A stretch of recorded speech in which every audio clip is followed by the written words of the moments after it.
Trump, it's all fake. The whole case is fake. The judge is corrupt. If anything is mentioned against certain people, he wants to put me in jail, and that could happen one day, and I'd be very proud to go to jail for our Constitution. The ultimate Chad, Donald Trump. Let's listen to a little bit of this right quick. Mr.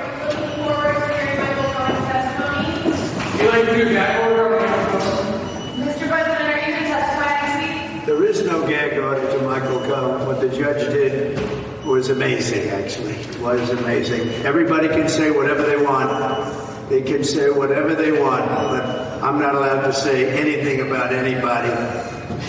It's a disgrace, and you see it. The media sees it. And it's really very sad. If you look at the legal experts and the legal scholars, every one of them say this trial is a scam. It's something that should have never happened. By the way, it could have happened 7 years ago. They bring it right during the election. Nobody sees that. Nobody talks about it. This should have been. I see Rippa in the chat. What up, Rippa? Bro, y'all got here. If you guys haven't heard White Pilled, his new song, fucking good, man. It's damn good. Damn good. Hail young Ripper. 7 years ago, it shouldn't have been brought. But if it was going to be brought, it should have been brought 7 years ago. And, you know, we're talking about 2016. We're talking about something goes back a charge of 2006. Think of it. We're talking about 2016. We're talking about a charge that's 18 or 19 years old. It's all fake. The whole case is fake. The judge is corrupt. And the only thing he gives us is to make him look a little bit good. He gives us nothing. Now, what he just did now is a joke. It's a disgrace. It's a disgrace. Magnum Norris says, why do I watch this fuck face? Because he supports Trump, LOL. Damn, Magnum Norris. For only 10, I get called a fuck face? For only 10? That's all I'm worth to you? You know I'm messing with you. Thank you, Magnum Norris. I appreciate you, man. So I just want to mention right here, Biden made a claim that inflation under Trump was 9%. When it wasn't, it was a tiny fraction. It was 1.4%. And actually going down. We had essentially almost no inflation, but we had 9% inflation, and that's a fake number because not everything was included with Biden. And if you add it all up, I think it's a 50% inflation tax. I call it the Biden inflation tax. So he lies, and he lies about everything, including his golf game, because he can't hit a ball. He can't hit a ball 100 yards.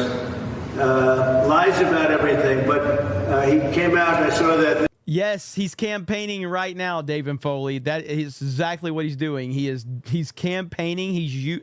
Again, man, we're talking about the King of New York. He's twisting this whole thing to his advantage because that's what he does, because he is the master. He's a master showman. He's a master at all of this, and he's just turning all of this to his advantage. Last couple of days, he was talking about the Trump inflation was 9%. No, his inflation was 9%. That's a tax on the American people due to gross incompetence. And it was all started because of his energy policies, his stupid Green New Deal energy policies. And you wait till you see. If we don't win this nation is finished. You wait till you see what would happen, because all of that stuff will be closed up. He let.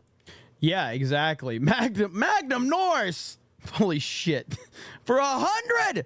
The first MAGA red bomb of the night. A true Trump supporter with the MAGA red bomb. You eat weenies like a honey badger.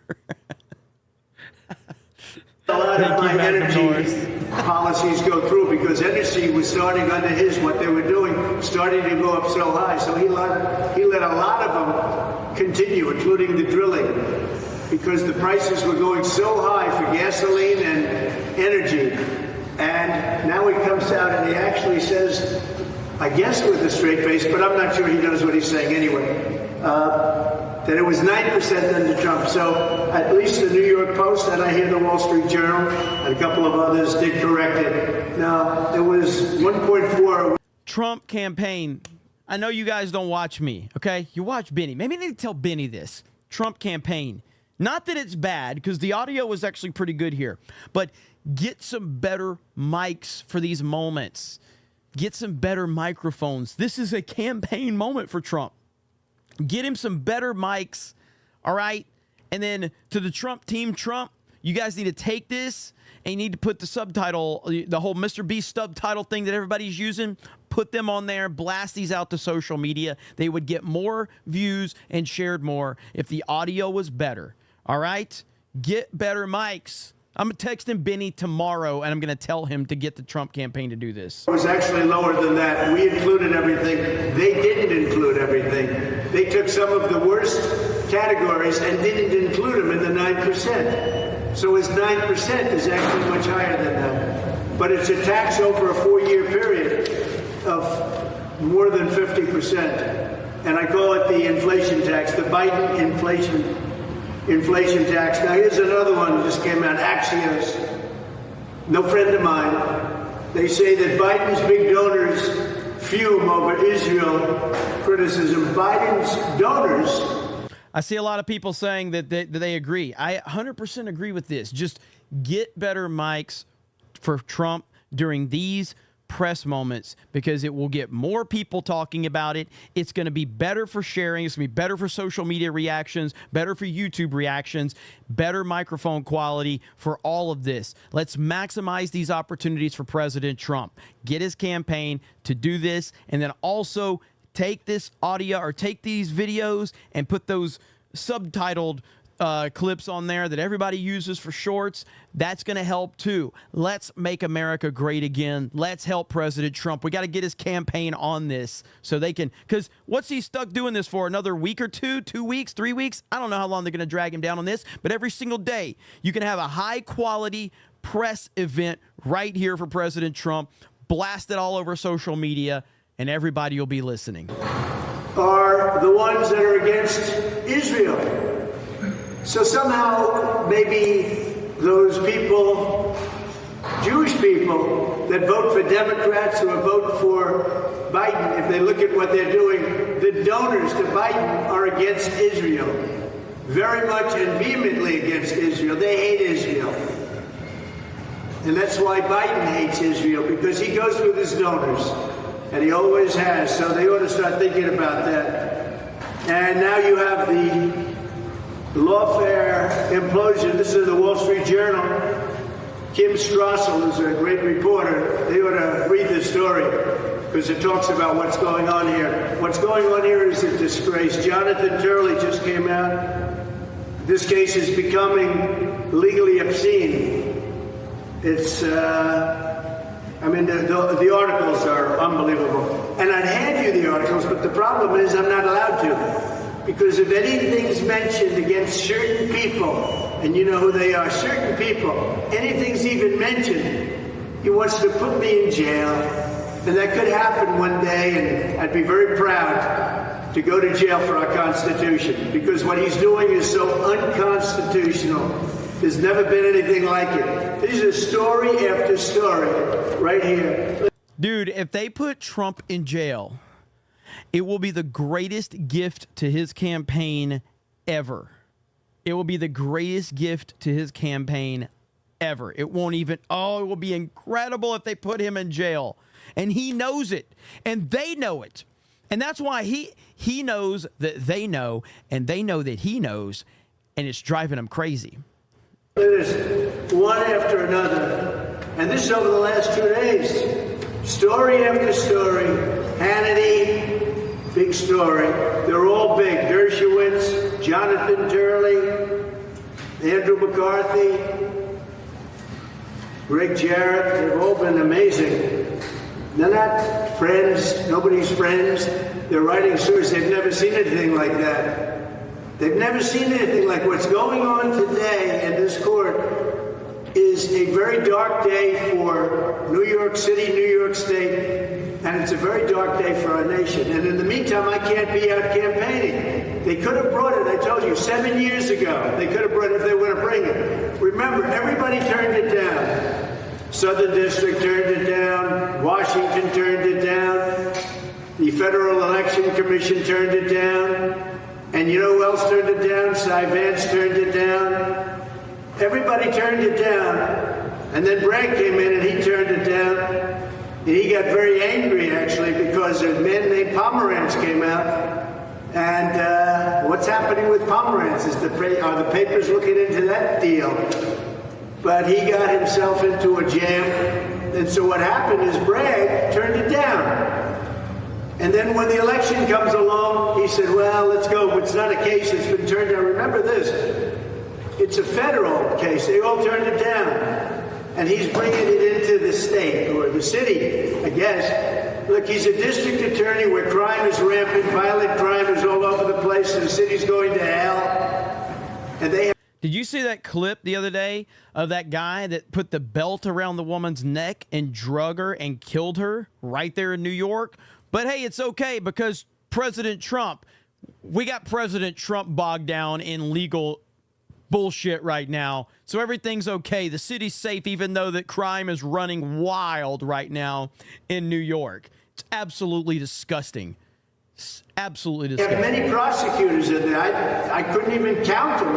It looked to me like they had, certainly they have had more than 20 prosecutors sitting there over the fact that somebody paid a lawyer, and in paying the lawyer, so it was a legal expense, that somebody happened to be me. I didn't do the bookkeeping. I didn't even know about it, but a very good bookkeeper marked a legal expense down as a legal expense.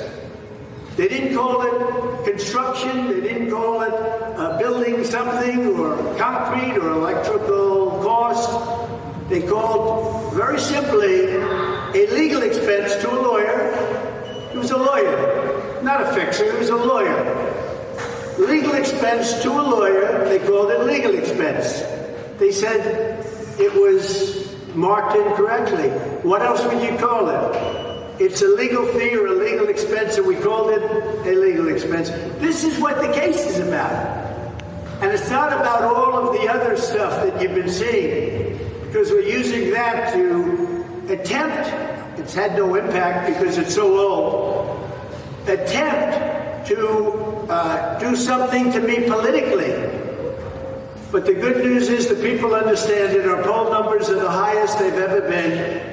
And it's ridiculous that I'm not going to be out campaigning for another week or two as these thugs, these corrupt thugs, and that includes the judge. He called the judge a corrupt thug. Let's go, Trump! Throw this case out. This case should go no further. Every legal expert, the ones I named and many more, Calabrese. He just called the judge a corrupt thug. That's so fucking badass. Another one. Many of them. They came out and they said this case should not go forward. It's not a case. There's no crime. There is no crime. And they failed to show a crime. That was awesome. That was awesome. And then Judge Janine was in court today, and she had this right here. If you thought a porn star on the stand was bad, wait till next week when full-on felon Michael Cohen lets loose. Donald Trump wrapping up the 15th day of his hush money trial by ripping his horrible gag order. Everybody can say whatever they want. They can say whatever they want, but I'm not allowed to say anything about anybody. If anything's mentioned against certain people, and you know who they are, certain people, anything's even mentioned, he wants to put me in jail, and that could happen one day, and I'd be very proud to go to jail for our Constitution. They have had more than 20 prosecutors sitting there over the fact that somebody paid a lawyer, and in paying the lawyer, so it was a legal expense, that somebody happened to be me. This is what the case is about. Next on the docket, it's the convicted liar turned TikTok influencer Michael Cohen, who's set to testify Monday. Honestly, I've seen like a lot of the cringy like TikTok screenshots of him. I have not watched one of those videos yet because I'm not sure I can even get through it. While Trump's lips are forced shut, the judge is going easy on Cohen, asking prosecutors to tell the loudmouth to pipe down. Problem is, it's a little too late for that. I guess I'm going to see it right here. Nope. I won't be able to see you without him. Every night, defense and the prosecution is watching your live and storing it. Do you ever think about just saying, I don't care. There's nothing that I say. That whatever they want to ask me, they could ask me. While key witnesses have been teeing off on Trump with some trash talk, the liberal media is salivating over the thought of gagging anyone who simply breathes in Trump's inner circle.